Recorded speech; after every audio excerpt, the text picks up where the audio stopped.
Hey guys, hope everyone is well. So, just wanted to make a video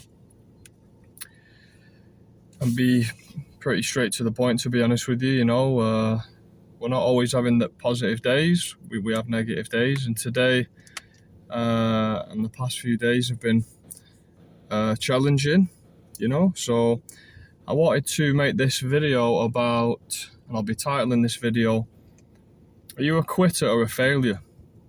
Now that sounds negative either way really, but the most successful people in life fail a lot, probably more than anybody,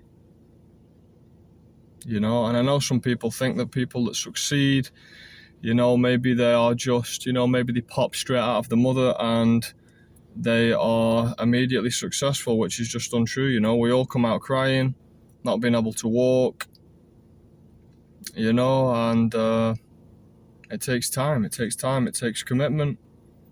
We're going to have many failures along the way. But if you think that you're not going to succeed, I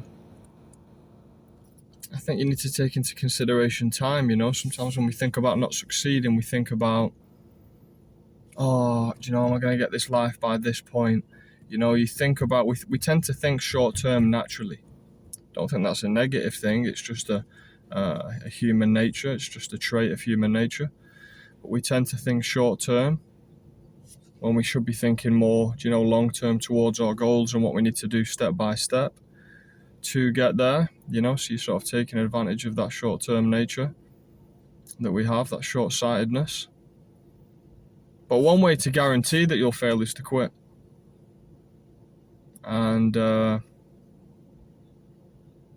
I'd be totally lying to you guys now if I didn't say it crossed my mind sometimes. Because, yeah, it can get difficult, it can get difficult. And I'm not talking about quitting something specific in the sense of, just a certain goal. I just mean sometimes when you're trying to become the person you're trying to become, it's draining. It's draining. But yeah, I just wanted to be real with you guys, there's a lot of people constantly, showing you the wins and being positive, but I just have to be real,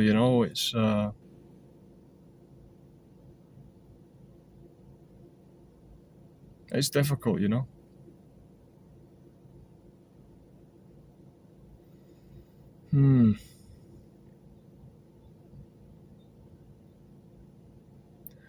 But ultimately, when you think about it, all you can do is move forward, All you can do is move forward.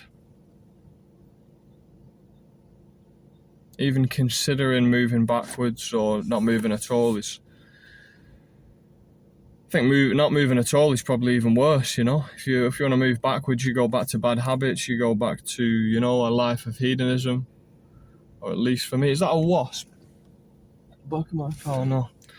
Thought I was about to get stung. Thought about this bad day was about to get a whole lot worse, But it's not, it's a fly, so have gratitude for this stinky fly in the back of my vehicle right now. But yes, just wanted to make that video, guys, are you a quitter or are you a failure? Because there's nothing wrong with failing, and it might not sound like a lot coming from me, just some average dude. But I was listening to Ray Dalio. I don't know if anyone's heard of Ray Dalio, billionaire financier and investor. Wrote a book called Principles, talking about finances. Very well-known book in the financial space. And he's talking about, some of the most successful people, they're gonna fail, He says fail and fail well. I remember him saying fail and fail well, because it's important to fail, but to learn from that failure. And that fly's attacking me now, but you need to learn from that failure. That's the most important thing. Learn from that failure. Don't just fail and then not understand the mistake that you made or what you could have done differently. And also, sometimes you haven't particularly failed. It just requires consistency. You know, you can't expect to go to the gym and be able to lift a heavy weight straight away. You haven't failed to lift a heavy weight. You know, you need to be consistent. I suppose you've done both if you think about it. You have failed to lift a heavy weight, but it's not due to potential, it's due to current skill or current ability. So it just requires consistency. So yeah, guys, be a failure, not a quitter.